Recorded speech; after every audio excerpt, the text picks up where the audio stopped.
Vamos dar início? Feche seus olhos. Senta bem confortável, com bastante espaço no coração. Cabeça bem equilibrada em cima da coluna. Isso nos ajuda, traz uma sensação maior de bem-estar, ajuda até no foco. Faça algumas boas respirações.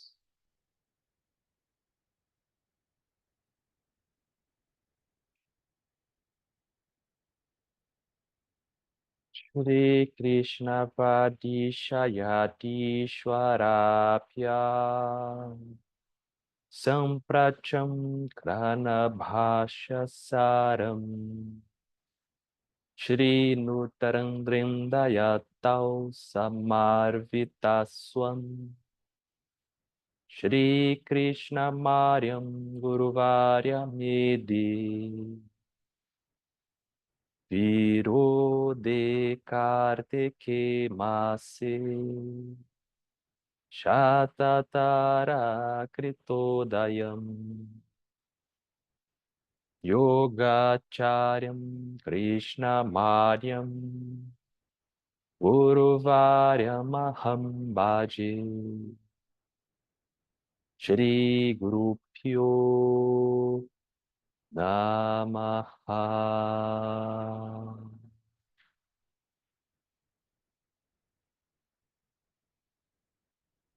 Vamos dar continuidade ao nosso estudo. Nós tínhamos falado sobre algumas ferramentas, e aí eu falei sobre o asana, né? Até fiz um desenho aqui e tal, tanto faz se está alinhado ou se está perfeito ou não. Eu achei que isso ia gerar, assim, uma boa discussão, ninguém me escreveu sobre isso. Fiquei super decepcionado. A gente vai ver no... A gente vê aqui, né? A gente não vai ver tão aprofundado, é, mas a gente vê que o praticante ele passa por diferentes abordagens dependendo de como ele está, de como é a idade dele também, dependendo de como está a cabeça. Então, para um determinado público, é importante, sim, né, focar no alinhamento, na coisa mais estética, na coisa mais externa, porque é onde a mente ela consegue focar, né? Eu, por exemplo, se eu falar para as crianças que eu dou aula, se eu falar sobre o prana, em certos asanas que funciona desse jeito ou daquele outro jeito, não vai fazer menor sentido para eles. Eu vou chamar a atenção deles de uma outra forma, né? Testando o quê? Muito o equilíbrio deles com asanas incríveis, né? Para uma mente mais intelectual, aí eu vou usar esse alinhamento todo para chamar a atenção dela.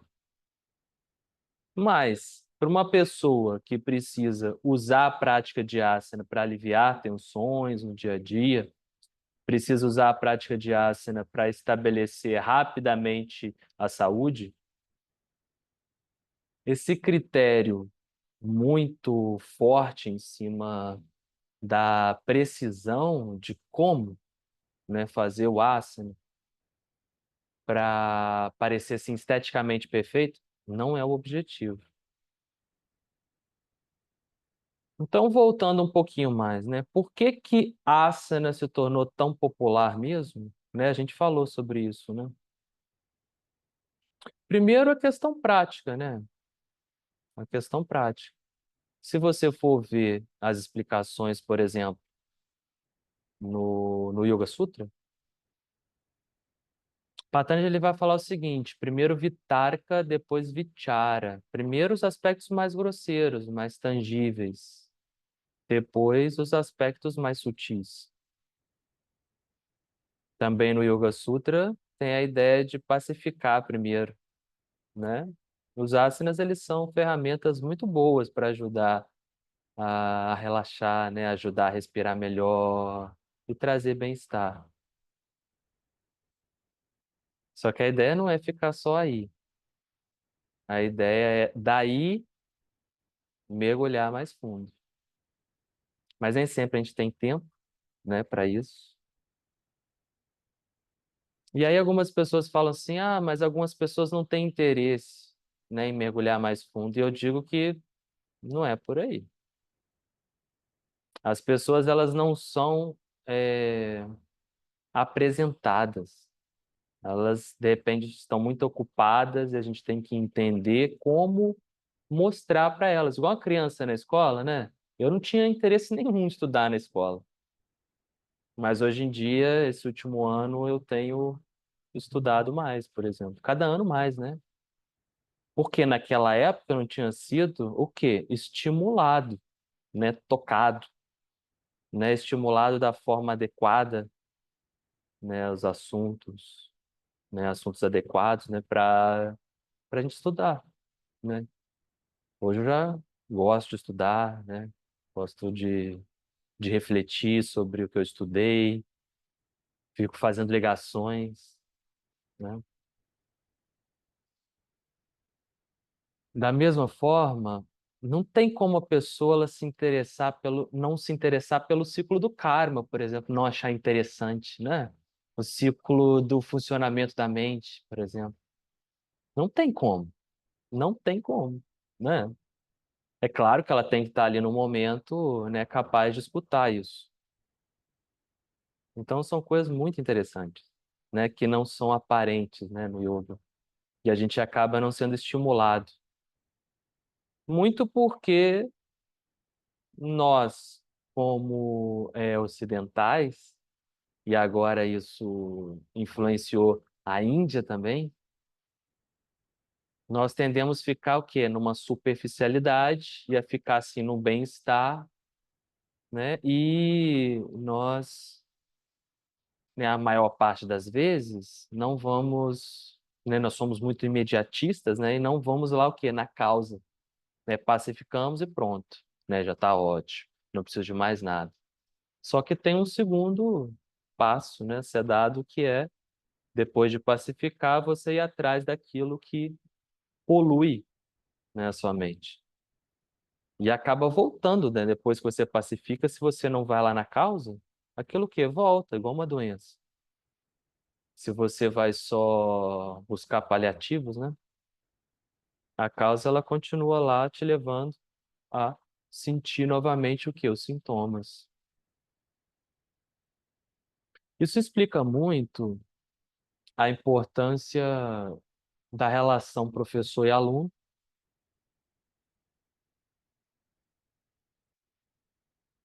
Eu comecei a praticar, comecei a me envolver com esse assunto, né, yoga,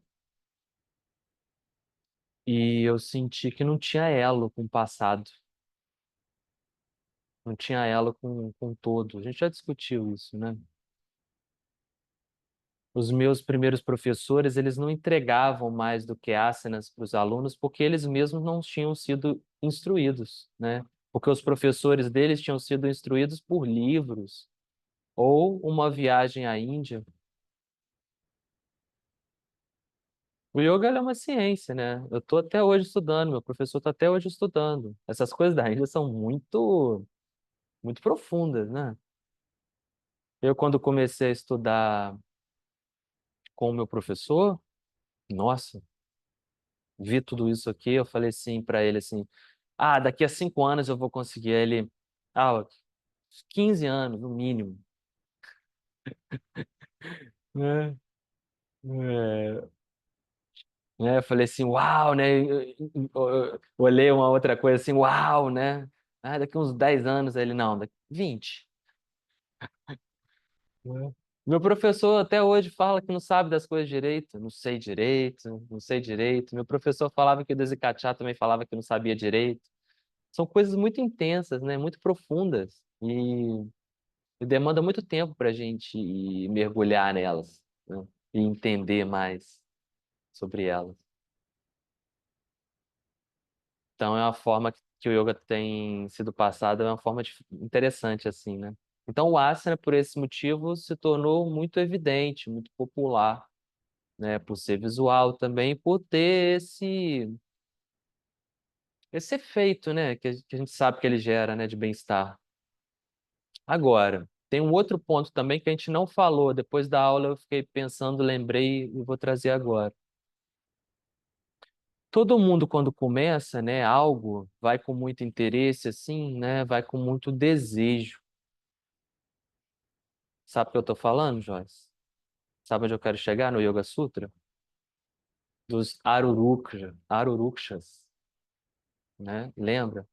Aruruksha ou Aruruksha são pessoas que vão com muito desejo, né? E é natural você ir com muito desejo, né? Se eu tenho uma dor aqui, assim, na lombar, eu tenho desejo de não ter mais essa dor, né? Se eu tenho uma angústia, eu tenho desejo de não sentir essa angústia. Se eu estou muito estressado, eu desejo não estar estressado, é natural, né?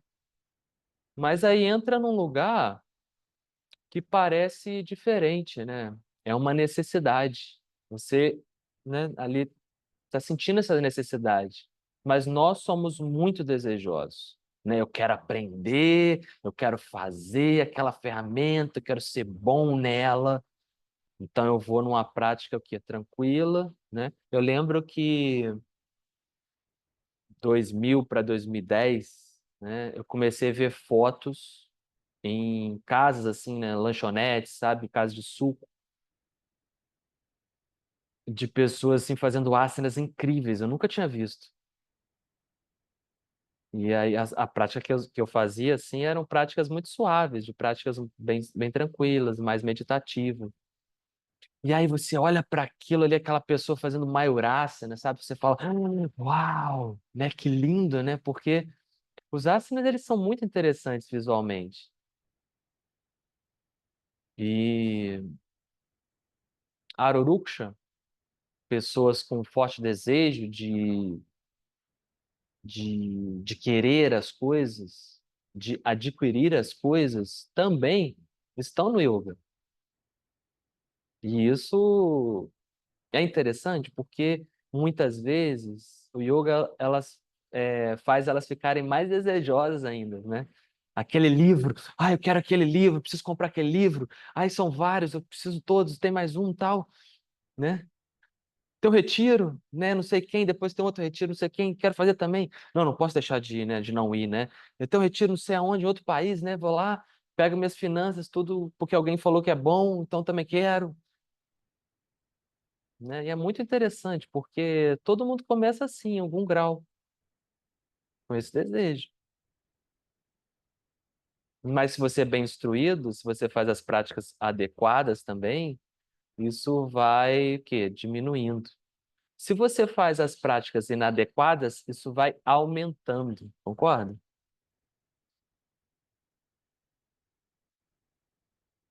É, Uma aluna falou para mim que estava fazendo uma aula de ginástica. E ela foi contando para mim, achei bem interessante. Era pela internet. E o professor, ele estimula, né? Tem lá uma pessoa, né? Tá guiando, né? Tem uma pessoa fazendo. Aí ele fala assim, coloca a caneleira... quem está começando faz sem peso. Quem já tem experiência, bota o peso de tantos quilos. Quem está bem, bota o peso de, sei lá, de 5 quilos. É uma pessoa muito sensata, eu achei, né? Pensa, porque tem outras pessoas que falam assim: vamos lá, todo mundo, bota 5 quilos. 5 é melhor que 3. 6 é melhor que 5. 10 é melhor ainda. Né? E a gente sabe que tem professores de yoga que estimulam isso, né? É o mais, é a quantidade, é a intensidade. Isso estimula o nosso desejo. Então o asana ele fica mais evidente ainda. Faz sentido isso? Cuidado então. Porque os critérios de avaliação, eles não são os externos. Qual é, qual é, Joyce, o resultado da prática de asana segundo Patanjali? Eu já falei aqui também, né? Acho que todo mundo consegue o Sutra 47 do segundo capítulo. Patanjali é muito preciso, né? No Yoga Sutra. Muito preciso. Gerar uma capacidade maior de resiliência frente a situações extremas. Esse é o resultado da prática de asana. Não tem nada a ver com físico, assim com alongamento. É interno, né? Muito interessante isso, né? Tá tudo lá, né? Imagina se você soubesse disso antes, né? Antes, às vezes, a pessoa de se machucar, né? Porque as pessoas estão se machucando e de se estressar para fazer uma coisa ali que o outro fez ou que o professor está mandando, né? Ou tem aquela forma ali. Muito interessante isso. Bom, desculpa voltar ao assunto, mas eu acho que é importante, né? A gente está fazendo aqui, na verdade, esse estudo que, para mim, é como um resgate. A gente está indo lá atrás, né, nas escrituras. Então, voltando para as escrituras, esses membros que formam as práticas de yoga, né, tem pranayama também, que acaba sendo muito mais citado em textos como o Yoga Sutra, como Hatha Yoga Pradipika, né, e outros textos também de Hatha Yoga, por ser uma ferramenta muito eficaz, mas muito delicada. Então, por isso tem o quê? Um pré-requisito. Hoje em dia também as pessoas estão fazendo vários tipos de técnicas, né, de pranayama, de limpeza e tal, mas sem pré-requisito, né? E segundo esses textos do yoga, isso é até perigoso. As pessoas estão fazendo muito Bhastrika e Kapalabhati, né? São respirações fortes e de uma forma que não é adequada. Por que que não é adequada? Porque essas respirações fortes, elas devem ocorrer só com o ar que fica aqui nesse espaço morto, né? Sim. Não, assim você hiperventila e você desperta muito o sistema nervoso, que pode se tornar o quê? Até viciado, como uma droga. Isso não é assim, né? Acho, é algo que eu acho que pode acontecer. Eu já escutei pessoas falando para mim, eu já escutei também meu professor relatar a mesma coisa. Então, são técnicas muito delicadas que devem ser aprendidas de uma forma assim especial, né? O professor te olhando, te orientando devagar. Segundo Patanjali, primeiro você aprende a limpar a sua respiração de padrões assim erráticos, né? Tensão, displicência, irregularidade, falta de potência, de vitalidade, né? Você limpa isso, lapida isso, torna a inspiração mais consciente, depois você coloca a técnica. Se você não faz essa limpeza, o que que acontece? Em tudo, na verdade. Você leva aquele padrão para a técnica, e aí não vai ser legal, né? Aí tem a analogia das feras, né, que eu falei na aula passada.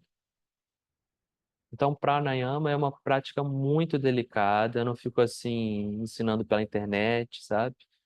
É muito mais importante a gente estar junto para entender aonde você está respirando ou não respirando, aonde você pode respirar melhor e como você se sente, né, a cada novo ciclo, e a gente pode ir aprofundando. A respiração, né, o sistema nervoso e o estado da mente, eles estão muito interligados. Mexer na respiração é mexer no padrão, é mexer no padrão mental, é mexer no sistema nervoso, então a gente precisa ir com cuidado. Se você vai com muito desejo, né? Eu soube de uma vez uma história que tinha um rapaz fazendo muito pranayama. E ele fazia o seguinte, ele inspirava o máximo e retia o pulmão cheio por 30 segundos e expirava, e ele fazia isso contado no relógio, 30 minutos. Depois de uns anos, ele falou que ele não fazia mais pranayama, porque aquilo fazia mal. Ele estava fazendo sem critério, né?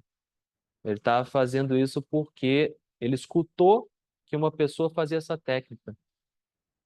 E ele fazia todos os dias, independentemente do horário, independentemente da necessidade dele, e independentemente de como ele se sentia.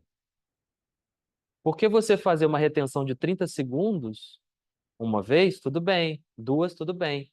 Mas daqui a 10 ciclos, aquilo tem um efeito acumulativo. E se você não está concentrado ali o suficiente, você não consegue lidar com isso. Você começa a forçar, né? Então ele falou que gerou muito estresse para ele. O pranayama deixou ele muito estressado. Mas não é o pranayama. Era o que ele estava fazendo. Aquilo não estava adequado para ele. Porque a ideia é justamente favorecer o quê? A saúde, né? Relaxar do estresse, trazer benefícios, né? Trazer o quê? Saúde. Não, mas eu quero fazer, né? Questão dos desejosos. E aí Patanjali vai falar de Pratyahara, né? Pratyahara, né? O próprio nome é muito interessante, né? Ahara, como a gente vai ver daqui a pouco, significa alimento, um alimento fácil, um alimento bem cozido, né? De fácil digestão. Prati significa o oposto. Então, Pratyahara é a prática de você dar o oposto. Você dá o oposto. Dar o oposto a quem? E o que é o oposto? Bom, a mente ela está sempre buscando os objetos de desejos, os objetos a qual ela já teve algum apreço, já teve algum apreço não, desculpa, alguma relação, né, de prazer. Tem uma curiosidade ali natural, porque tem uma fantasia sobre.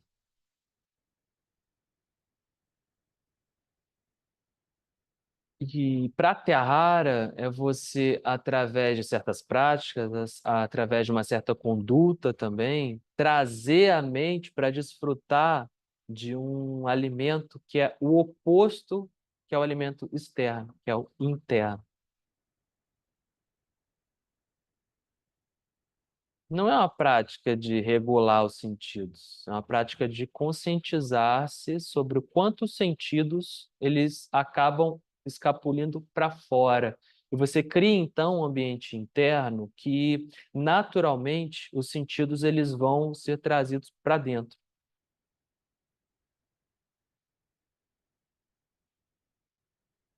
Tá claro isso, a prática? Na prática de asana, nós praticamos pratyahara também. Não se você ficar olhando para o lado, né, para as pessoas, e ficar reparando no tapete que elas usam, na roupa que elas usam, né, querendo imitar o professor.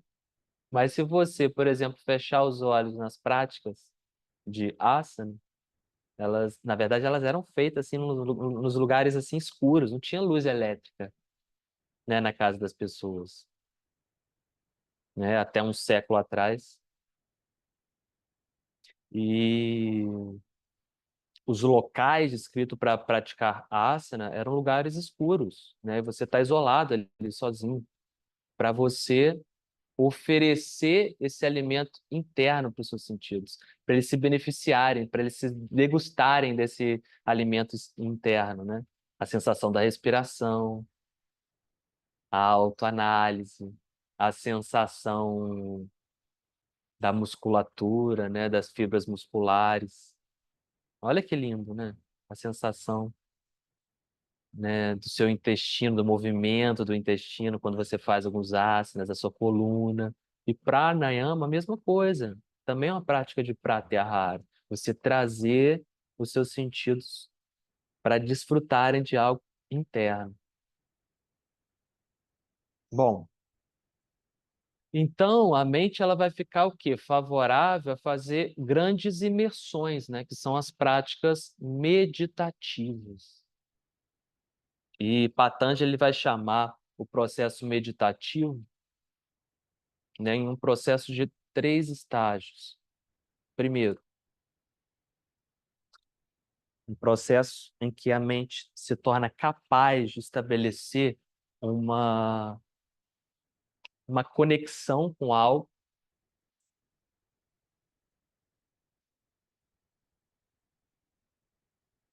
E aí eu coloquei aqui. Aqui não é o órgão, o olho, tá? É uma percepção interna, tá? Então aqui eu coloquei alguns elementos aqui. O Sol, a Lua e uma estrela. Tem vários objetos, poderiam ter 200 mil objetos aqui. Mas a mente, quando ela está serena, livre de agitação, livre de letargia, com estabilidade, né, com saúde, ela está sensível, o sistema nervoso está tranquilo, as funções da mente estão fluindo bem, a mente ekagrata, lembra do material? Mente focada. E aí tem os inúmeros objetos que tem à nossa volta, e ela se conecta em manter a conexão. Ele chama isso aqui de o primeiro estágio da meditação.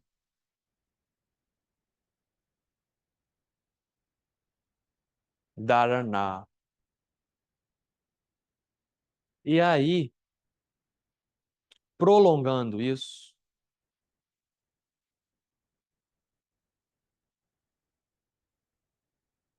uma outra coisa acontece.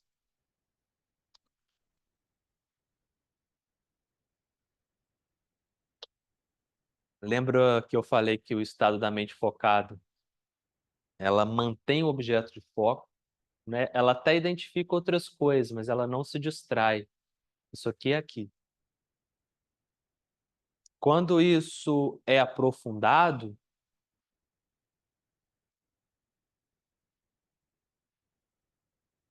dhyana. E qual a diferença? Ah, a diferença é aqui, ó. Começa a ter uma inter-relação. Aqui é estabelecer o quê? Um elo. Aqui é estabelecer uma relação de fato. Igual, por exemplo, numa conversa. Eu posso só falar. Ou você pode só falar. Eu posso. Pode ser dois monólogos, né? Eu lembrei aqui que tem uma brincadeira, né?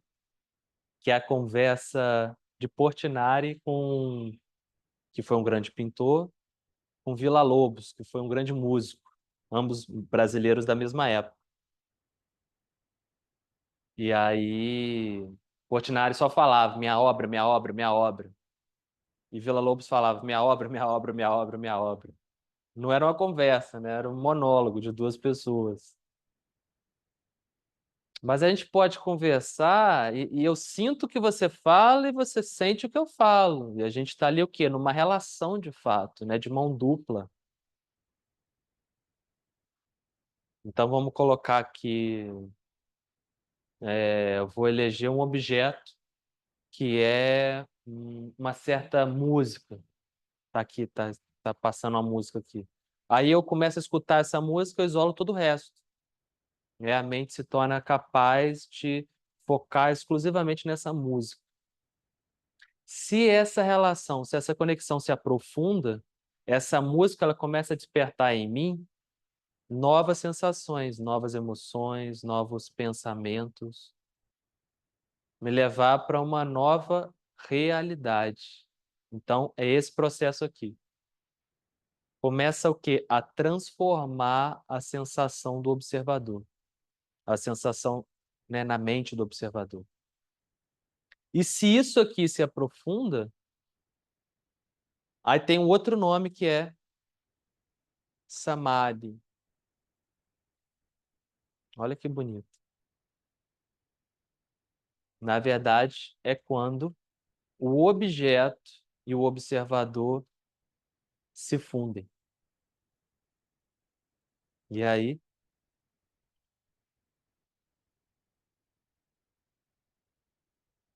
fica até um desenho legal, né? Vira o que é uma coisa só. Dá para ver? Um exemplo clássico é quando você está escutando uma música e aí você identifica ainda ruídos externos que estão ali na música. Se você prolonga essa conexão, daqui a pouco a música te leva para experienciar sensações e te trazer uma nova vivência, uma nova experiência. Se você se aprofunda, não existe mais a sensação de eu estou escutando a música. Eu sou um ser vivo que está escutando a música feita, tocada por aquela pessoa. Eu sou um sujeito tendo a experiência com aquela música. Não existe mais o eu.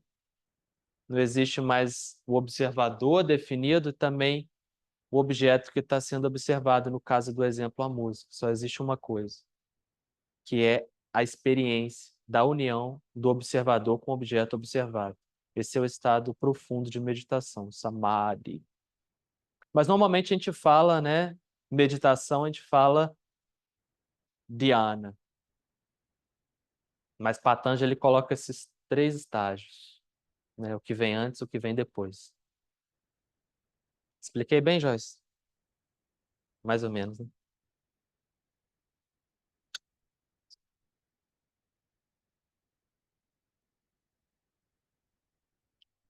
Todas as ferramentas práticas do yoga são práticas para favorecer o estado meditativo, ok? Se ela te dá mais agitação, se você sai, né, agora a gente já tem esse critério, se você sai mais desejoso, é sinal que a prática ela não foi uma prática adequada de yoga. Você tem que sair menos desejoso. E não é porque tem que menos oferta de coisas, é porque você, ao entrar nesse processo de introspecção, a mente se aproxima da consciência. Porque a introspecção é o quê? Saindo do externo e indo para dentro. Não quer dizer que ela está negando o externo, mas ela está vendo o externo cada vez de um lugar mais interno. Indo para um lugar mais interno, ela se conecta com mais a consciência. E se conectando mais com a consciência, ela se sente mais segura, ela sente mais intuição, ela sente mais clareza também.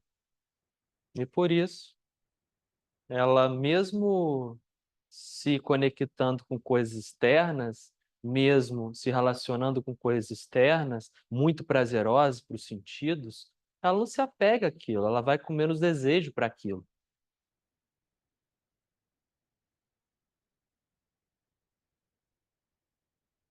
ok? Igual você tá com a roupa confortável, né? Tô aqui com essa camisa. Eu posso passar em qualquer loja, eu não vou querer comprar uma camisa. Eu já tô com a camisa confortável. Um exemplo meio bobo assim, mas mais ou menos isso, né?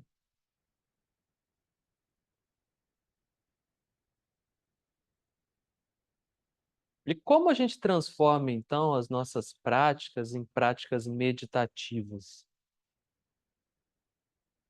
Porque eu vou falar uma coisa para vocês. Eu sou professor de yoga, eu tento instruir as pessoas, né, para que elas se tornem o quê? Independentes. Porque eu estando na frente dos alunos, falando para eles o que eles têm que fazer, eu estou fazendo com que eles projetem a atenção deles para fora, né? Por isso, em vários momentos eu falo assim: fecha os olhos, agora sente aí, tenta sentir isso. Eu estou induzindo eles, né? O comando é o que? Externo, mas é um comando externo para eles interiorizarem. Mas mesmo sendo um comando muito bom que eu possa fazer, assim, vamos supor que eu consigo fazer assim, um comando muito bom externo para eles, é externo. Então, as práticas, né, em grupo tende a ter esses limites, né? Ah, você pode às vezes ter experiência maravilhosa, claro, né? Já tive várias experiências maravilhosas, mas o critério não é assim maravilhoso ou não maravilhoso. É o quê? O diálogo de você com você mesmo. É o tempo que você consegue ficar com você mesmo. E eu digo para você, não é fácil, porque quando você olha para dentro, você vê várias coisas aí. Lembra da fase de chacoalho, né, de chacoalhar? Se fica tudo para fora, eu tô 30 anos fazendo asana, escutando o professor, dá um bem-estar, maravilha e tal. Eu não tenho, né, essa oportunidade tão assim constante, contínua de olhar para dentro. E quanto mais o tempo passa, mais os monstros aqui vão crescendo, né, mais as plantinhas vão crescendo aqui dentro. Então eu começo a olhar para dentro, né? Bom, faça suas práticas em grupo, mas não deixe de fazer suas práticas sozinho.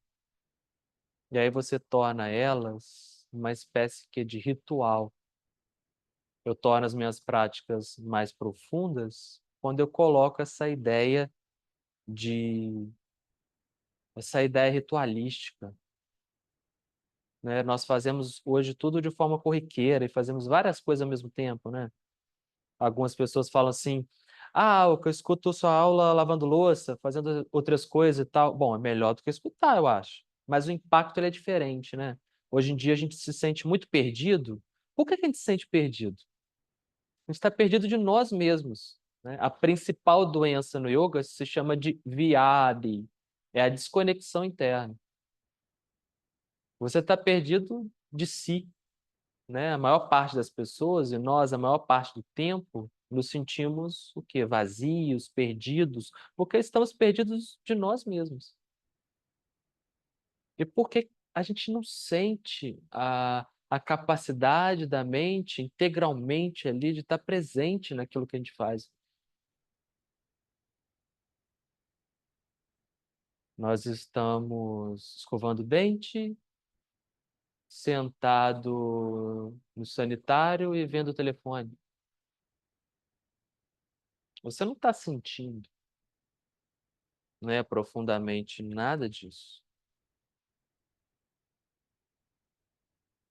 Muitas vezes você está na prática de asana também fazendo de uma forma assim mecânica, né?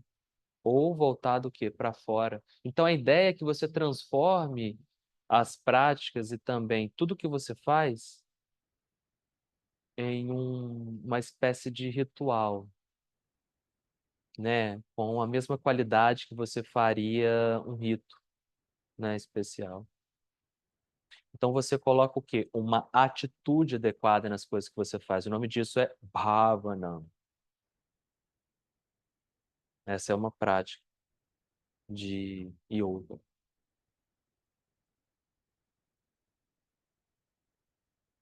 Podemos ir um exemplo simples, né, que não tem nada a ver com técnica. Olha que incrível.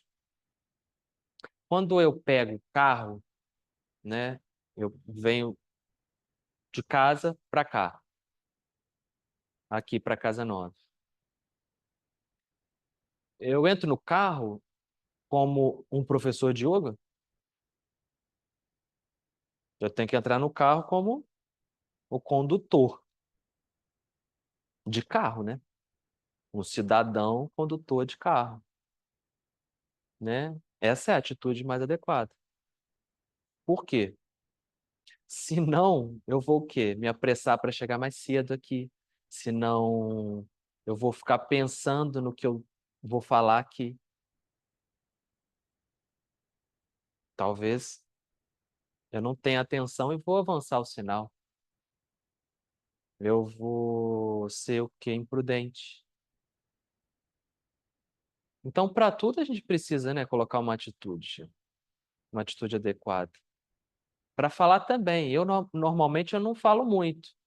Se todo mundo, se eu estiver num grupo assim, eu acho que eu vou ser o menos que vou falar, vou ficar quieto, vou escutando.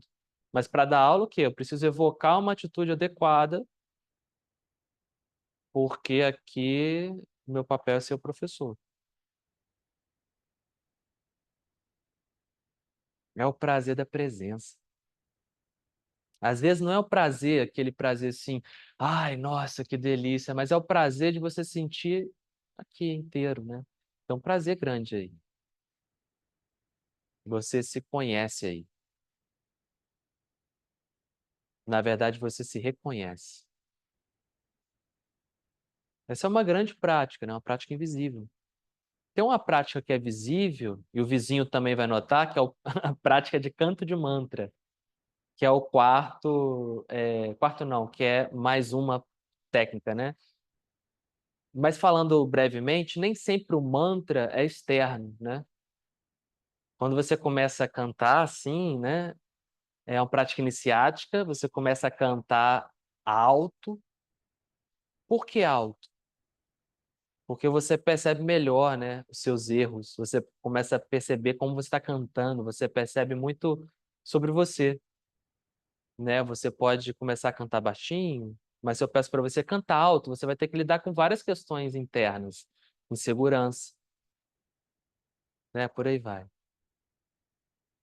A voz, ela expressa muito como nós estamos internamente. Quando você conhece profundamente a pessoa, você sabe que ela não está bem, que ela fala assim, tá tudo bem. Você sente, né, na voz dela. Algumas pessoas conseguem, né, maquiar isso muito bem. Mas se você quiser conhecer ali, né, a voz vai estar dizendo bastante, a vibração, né, da voz, a colocação da voz. E, e tem a ver com a nossa atitude também. Com o tempo, você canta mais baixo, você consegue se perceber, né? Ah, tem essa questão também, né? Muitas vezes a mente está com muito ruído, então você canta alto, porque seu canto alto te chama mais atenção, prender a sua atenção mais do que os ruídos. Depois você canta mais baixo. E o mais potente é cantar mentalmente. Muito mais difícil. Olha que legal. Eu fui estudar essa semana e achei isso interessante. Eu, eu tenho um amigo que ele canta muito bem, mas ele fala assim comigo, mentalmente eu me perco se eu cantar mentalmente. E ele canta super bem, né? Ele tem uma memória maravilhosa, muito melhor que a minha até, para pegar os Yoga Sutras, por exemplo. Mas ele não conseguia cantar muitos sutras assim,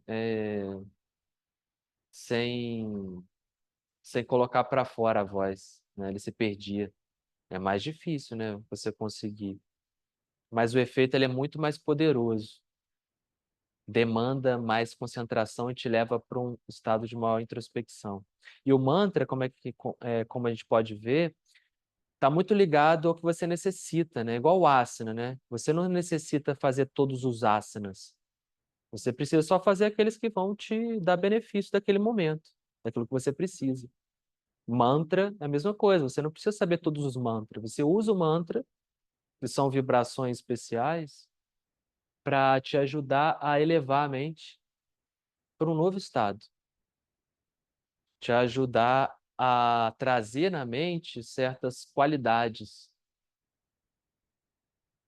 Então, tem mantra que fala sobre saúde, tem mantra que fala sobre o sol, a referência do sol, a gratidão, a uma energia.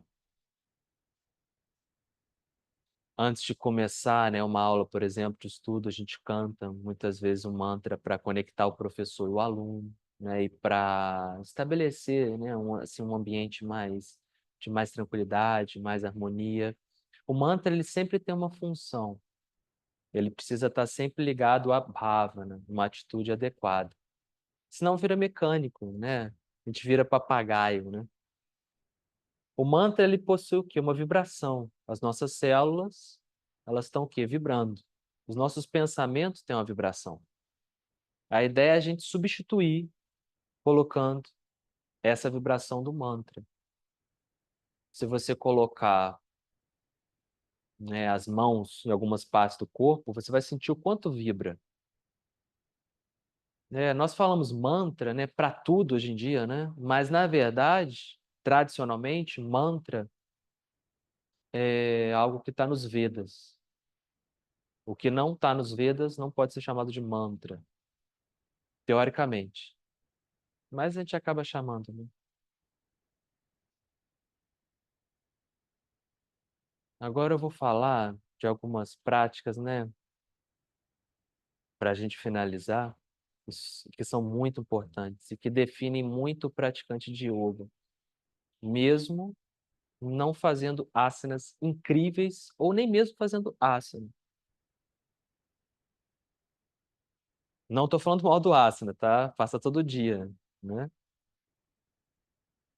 Mas não é algo assim obrigatório. Ninguém se define como um praticante de yoga só porque faz asana ou não é um praticante de yoga porque você não faz asana. Então eu queria trazer para vocês o seguinte, a prática da alimentação. Então existe o comer, existe o se alimentar. Você come ou você se alimenta? Essa prática, ela é ahara niyama, é o cuidado, o controle com a sua dieta. Uma boa alimentação não significa uma alimentação saudável. Você pode comer alimentos saudáveis, mas que não são bons para você, né? Naquele momento, naquela estação do ano, né? Junto com outras coisas, né? Naquela fase da vida. E esse nome, ele é muito sugestivo, né? Ahara, porque é aquilo que você assimila bem. Então, é um alimento, quando é adequado, você digere ele bem, né? Ah, mas a minha digestão não é boa. É, você pode se tratar com alimentação. Você usa alguns tipos de alimento para melhorar a sua digestão. E realmente funciona, né? O Ayurveda vai falar muito sobre isso, né? O Hatha Yoga Pradipika também fala muito de alimentação, né? Você coloca assim, sempre coloca assim, prática de asana com alimentação adequada, prática de pranayama com alimentação adequada. Como você limpa o seu sistema, segundo Yagnavalkya Samhita, com pranayama e com alimentação adequada. Ah, qual que é a alimentação adequada? Bom, para cada pessoa vai ser diferente. Tudo que a gente está vendo aqui é para cada pessoa, de um jeito, né? Nada pode ser genérico. O que era adequado para mim no inverno, hoje em dia não é adequado para o verão. O que era adequado para mim lá com 20 anos, agora com 37 talvez não seja. E por aí vai.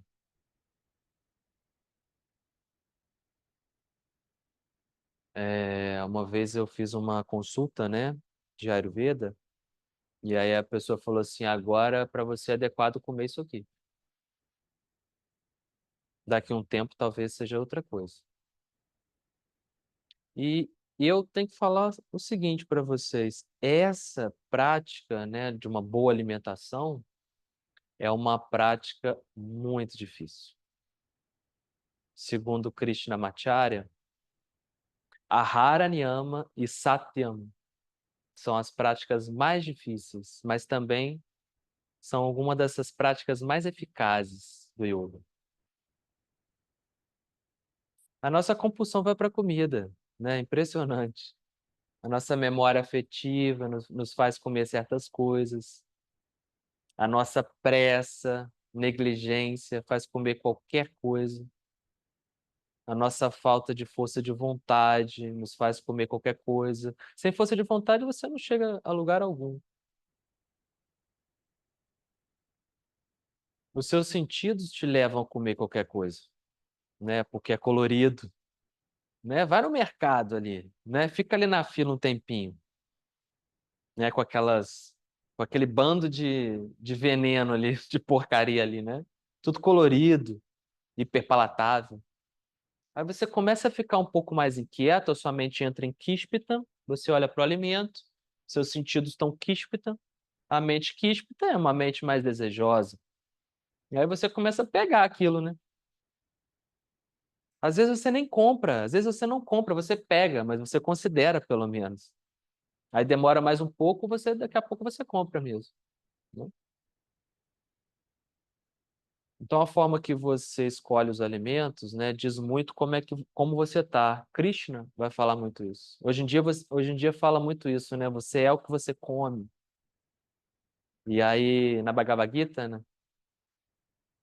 Krishna vai falar o seguinte: não é o que você come, O que você come denuncia como você está internamente. Ok? Pensem sobre isso aí.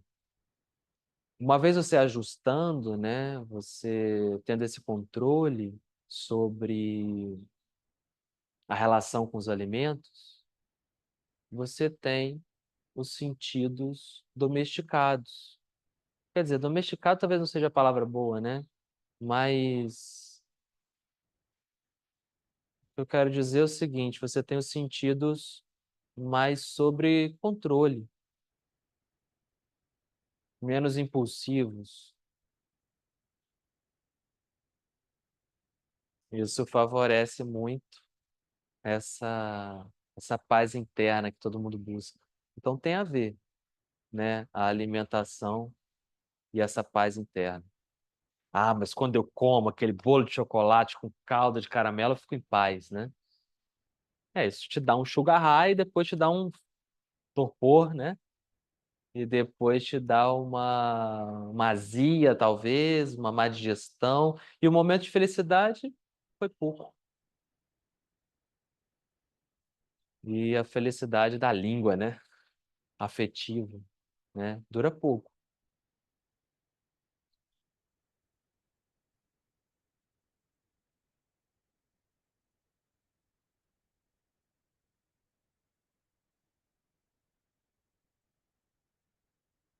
E ele falou também de Ahara Niyama e de Satya, né? A capacidade de você ser verdadeiro. Então, essas duas coisas, Krishnamacharya falou que são muito importantes, muito difíceis, mas muito poderosas. São as práticas mais difíceis e mais poderosas. Porque é muito difícil você também ser honesto com você mesmo, né? Porque se você for honesto com você mesmo, você não vai comer qualquer coisa. Se você for honesta com o que você está sentindo, o seu corpo está elegendo o que você precisa comer, né? No inverno frio, ele vai falar assim, olha, é melhor isso aqui, né? Você não vai tomar um açaí gelado 5 da tarde no inverno, se você estivesse escutando, claro.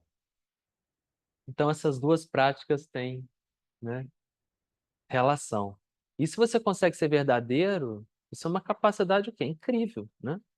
Esse estado de paz interna vai estar mais próximo para as pessoas que são mais verdadeiras, né? Coerentes, né? No sentido de coerência, né?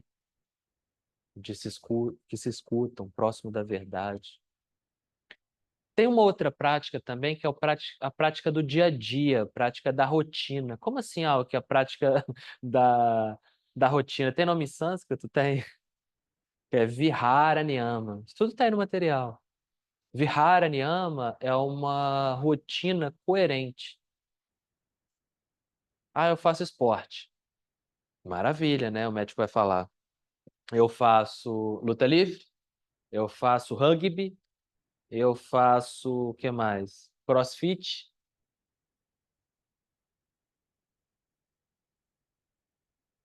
Mas eu tô falando eu. Isso é coerente para o meu biotipo? Não é.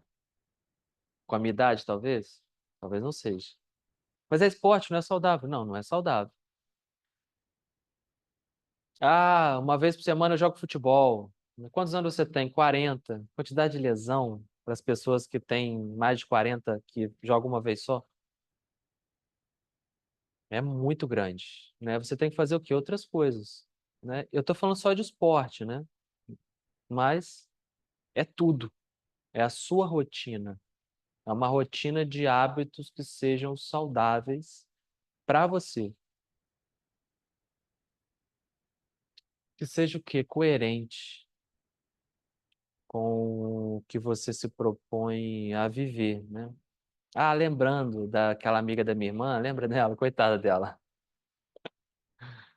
Depois eu fiquei pensando, é por que eu falei tanto dela? Aí me lembrei dela aqui de novo na cabeça, porque eu tinha dado aquele exemplo também, né? Na rotina dela, ela coloca um pé em um lugar, um pé nas práticas de asana e na rotina dela de prática meditativa, e o outro pé numa vida que leva para agitação.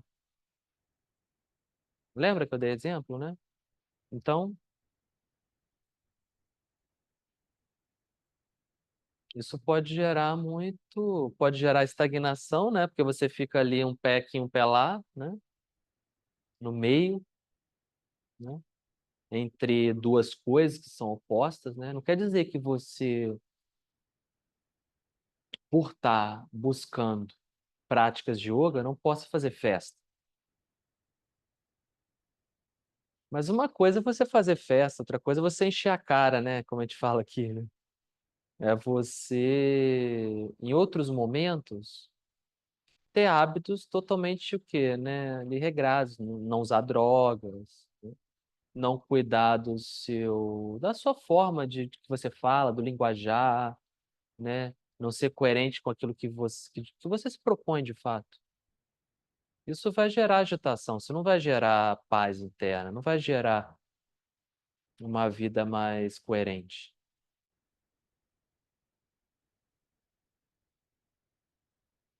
Quer falar alguma coisa? Isso é polêmico, viu? Isso tudo aqui é polêmico, né?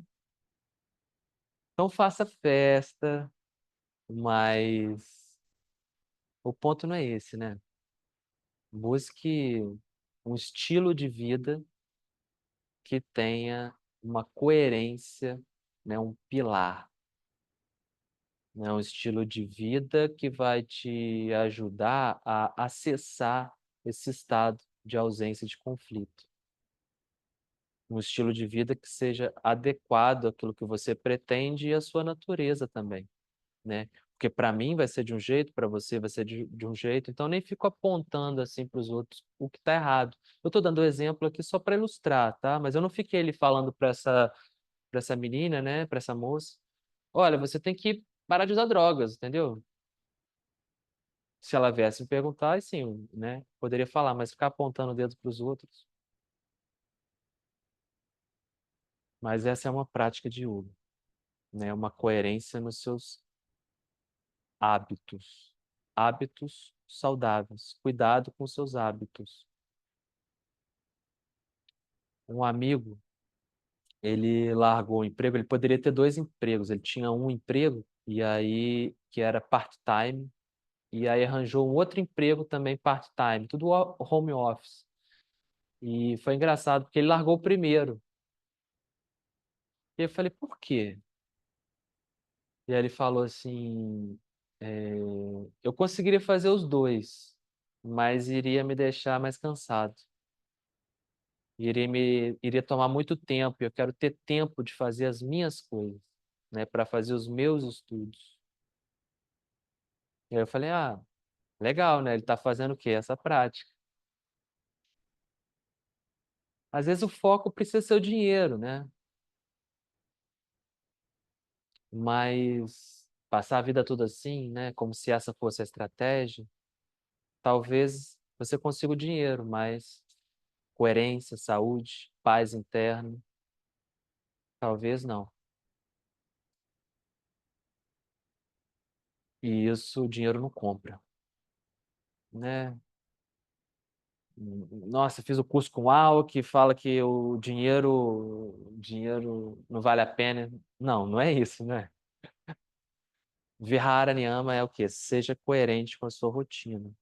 E por fim, Vichara Niyama, que são bons hábitos mentais. Olha só que interessante. Antes, né, das revistas de paparazzi, antes das mídias sociais, lá atrás, no Hatha Yoga Pradipika, Swatmarama falou assim, olha, uma das coisas que prejudicam o avanço desse estado de yoga, esse estado de ausência de conflitos, de uma mente mais centrada, mais coerente, é a fofoca. A fofoca é um hábito, né? Mental, né? Ah, você não sabe o que aconteceu. Olha lá, o fulano, a fulana. Olha lá a roupa, né? Não sei o que e tal. Ih, a coisa feia, né? Outro dia alguém me falou assim, que você viu o uniforme da delegação brasileira na Olimpíada, está muito cafona, né? Parece, como é que falou? Roupa de evangélico e tal. É, questão de gosto, assim, né? Mas o que que a gente falando aqui vai mudar alguma coisa, né? E por que tem que ser do jeito que a gente gosta, né? Pensei assim. Então, esse hábito, né, que a gente tem de rebaixar, de criticar, assim, isso não nos ajuda. Debater, sim, podemos debater, né? Debater para refletir, para o que nos elevar, né? Tipo assim, o Brasil está caminhando para uma tendência assim, assado, né? Enfim,